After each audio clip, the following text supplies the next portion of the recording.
बिस्मिल्लाहिर्रहमानिर्रहीम। Dear students, आज के इस वीडियो में हम क्लास 10th चैप्टर 11 साउंड, इस चैप्टर की एक्सरसाइज में जो मल्टीपल चॉइस क्वेश्चन दिए गए इनको सॉल्व करने जा रहे हैं। इनको आपके साथ डिस्कस करेंगे।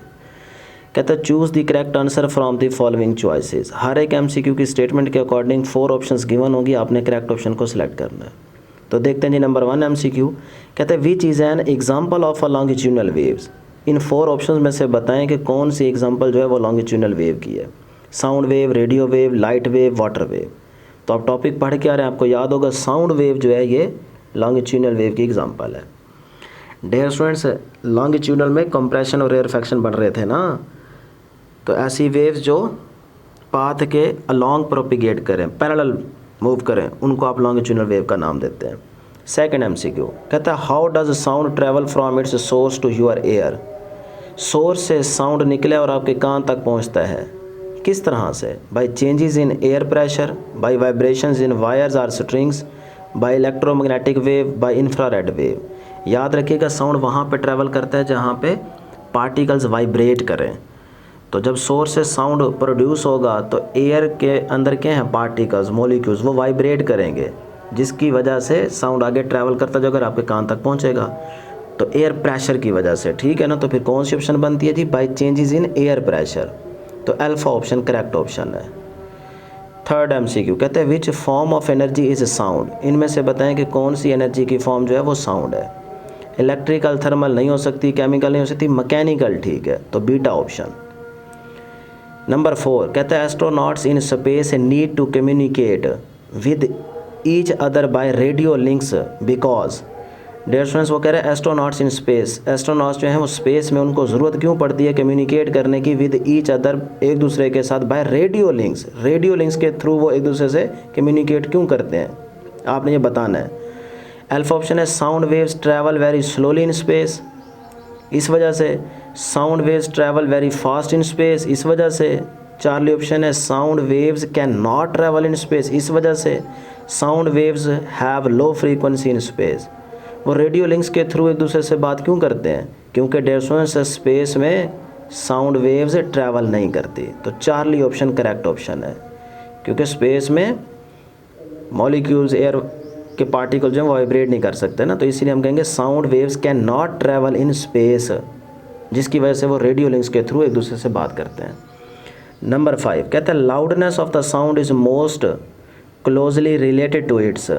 लाउडनेस बतानी है सबसे ज़्यादा, मोस्ट क्लोजली की बात कर रहा है। इस वर्ड को गौर से सुन लें, मोस्ट क्लोजली कह रहा है, सिर्फ क्लोजली नहीं कह रहा, ठीक है।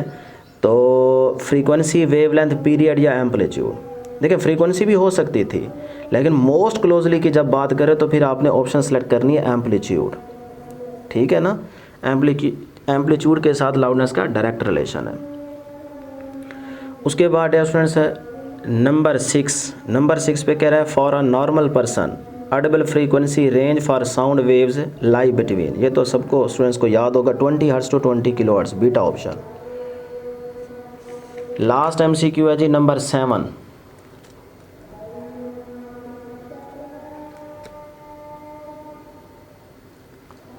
नंबर 7 पे कह रहा है जी when the frequency of a sound wave is increased.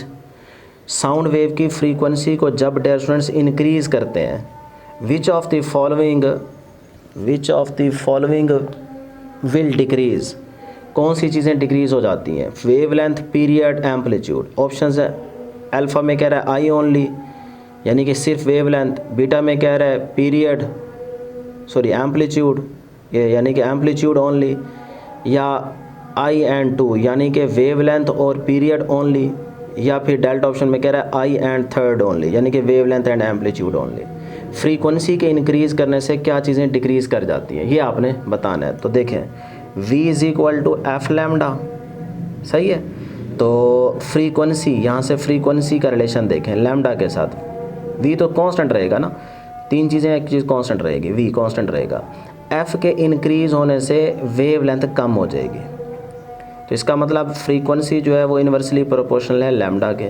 तो फ्रीक्वेंसी के इंक्रीज़ करने से वेवलेंथ डिक्रीज़ कर जाएगी। तो फ़ौरन से ये देखते हुए आपने अल्फ़ा ऑप्शन नहीं लगा देनी आई ओनली, यानी कि वेवलेंथ, बल्कि आपने एक और रिलेशन भी लिखना है F is equal to 1/T अब देखें पीरियड, तो फ्रीक्वेंसी का पीरियड के साथ भी रिलेशन क्या है, इनवर्स। तो इसका मतलब फ्रीक्वेंसी के बढ़ने से पीरियड भी डिक्रीज़ कर जाता है, तो वेवलेंथ भी डिक्रीज़ कर जाएगी, पीरियड भी डिक्रीज़ कर जाएगा।